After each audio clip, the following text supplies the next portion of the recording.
নমস্কার বন্ধুরা, কেমন আছেন সবাই? তুলিকার হেসেলে সকলকে স্বাগত জানাই। আজ আমি আপনাদের জন্য তৈরি করছি একটা সুপার টেস্টি ব্রেকফাস্টের রেসিপি। আজ তৈরি করব এগ চাপাটি, যেটাকে পাতি বাংলায় ডিম দিয়ে তৈরি গোলা রুটি বললেও কিন্তু চলে। এটা ভীষণ টেস্টি আর খুব সফট, বাচ্চা থেকে বয়স্ক সবাইকারই ভালো লাগবে। কি ভাবছেন কিভাবে তৈরি করব? চলুন তাহলে পুরো রেসিপিটা দেখে নেওয়া যাক।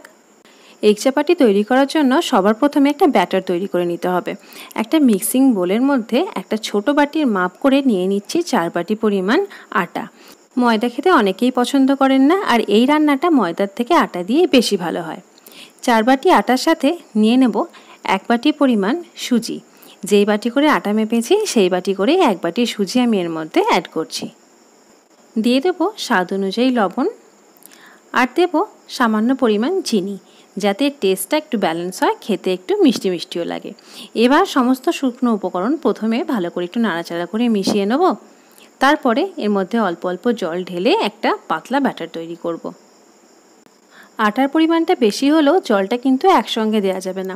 অল্প অল্প করে জল একটু একটু করে দিয়ে আটার সাথে ভালো করে নাড়াচাড়া করে মাখিয়ে নিতে হবে। পুরো জলটা একসঙ্গে দিয়ে দিলে কিন্তু গোটা আটাটা দলা দলা পাকিয়ে যাবে, আর ব্যাটারটা একদমই ভালো তৈরি হবে না। ঠিক যেমনভাবে আমি তৈরি করছি, অল্প অল্প করে জল দেব আর নাড়াচাড়া করে একটা ব্যাটার তৈরি করব। সকালের ব্রেকফাস্টে তাড়াতাড়ি করে কি তৈরি হবে, এটা কিন্তু একটা চিন্তার বিষয়ই বটে। বিশেষ করে রবিবার, যেদিন বাড়ির সমস্ত মেম্বাররা বাড়িতে থাকে আর সকালে তাড়াতাড়ির মধ্যে একটু ভালো কিছু খেতে চায়। আর তখন যদি বানিয়ে ফেলা যায় এরকম টেস্টি সফট এগ চাপাটি, তাহলে বাড়ির খুদে থেকে শুরু করে বয়স্ক সদস্য প্রত্যেকেরই কিন্তু ভীষণ ভালো লাগবে। ব্যাটারটা তৈরি হয়ে গেছে, এটাকে এবার ঢাকা দিয়ে রেখে দেবো আধ ঘন্টা। ততক্ষণে সবজিটা কেটে নেব। সবজির মধ্যে দেবো শুধুমাত্র পেঁয়াজ আর দেবো একটু ধনেপাতা। এই রেসিপিটিতে একটু বেশি পরিমাণ পেঁয়াজ কুচি আর ধনেপাতা কুচি হলেই চলবে, অন্যান্য সবজিরা দরকারই পড়বে না। একটা বড় সাইজের পেঁয়াজ একদম ছোট্ট ছোট্ট কুচি করে কেটে নিচ্ছি। পেঁয়াজ আর ধনেপাতা দুটোই একদম ছোট ছোট কুচি করে কাটলে এগ চাপাটি বানাতে খুব সহজ হবে আর খেতেও ভীষণ টেস্টি লাগবে। ধনেপাতার মূল বাদ দিয়ে গোড়ার দিকটাও কুচি কুচি করে কেটে দেবো, তাতে স্মেলটা অনেক বেশি সুন্দর হয়।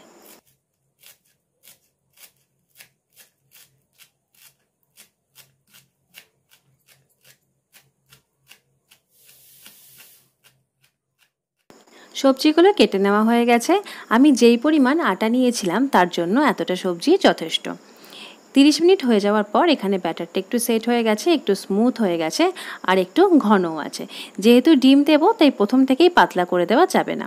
দুটো ডিম ফাটিয়ে দিয়ে দিলাম ব্যাটারের মধ্যে। এরপর ভালোভাবে ব্যাটারটাকে একটু মিশিয়ে নিতে হবে। উপকরণের মধ্যে যেহেতু সুজি থাকছে, তাই অতি অবশ্যই ব্যাটারটাকে মিনিমাম 30 মিনিট রেস্টে রাখতেই হবে, তা না হলে সুজি ফুলে নরম হবে না আর ব্যাটারটা খুব একটা মসৃণ হবে না। এখানে দেখুন ব্যাটারটা তৈরি হয়ে গেছে। এর থেকে বেশি পাতলা আর করব না, আর এর থেকে শক্ত রাখলে চাপাটিটা তৈরি করতে অসুবিধা হবে। ঠিক যেমন ঘনত্ব তৈরি হয়েছে এরকমই রাখতে হবে। এরপর একে একে সমস্ত উপকরণ ব্যাটারের মধ্যে মিশিয়ে দিচ্ছি। ধনেপাতা কুচি, পেঁয়াজ কুচি, হাফ চা চামচ গোটা জোয়ান, 1.5 চা চামচ গোটা জিরে। গোটা জিরেটা অল্প বেশি পরিমাণ দিলে চাপাটির টেস্টটা খুব ভালো লাগে। দিয়ে দিচ্ছি লবণ। যেহেতু আগেও একবার লবণ দেওয়া হয়েছে, তাই আপনারা কিন্তু লবণ অ্যাড করার আগে একবার টেস্ট করে দেখে নেবেন। এবার সমস্ত উপকরণ ভালোভাবে একটু মিশিয়ে নিচ্ছি।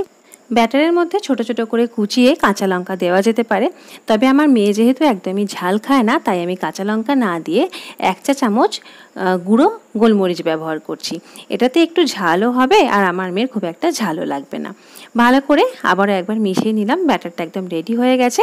এবার আমরা চাপাটিগুলো তৈরি করে নেব। তাওয়াটা গ্যাসের মধ্যে বসিয়ে ভালো করে গরম করে নিয়েছি। এবার গরম তাওয়ার মধ্যে প্রথমে খুব ভালো করে একটু অয়েল ব্রাশ করে নিচ্ছি। আমি এখানে রিফাইন্ড অয়েল ব্যবহার করছি। প্রথমবারে ভালো করে একটু তেল বুলিয়ে নিলে চাপাটিগুলো ভালোভাবে উঠে যাবে।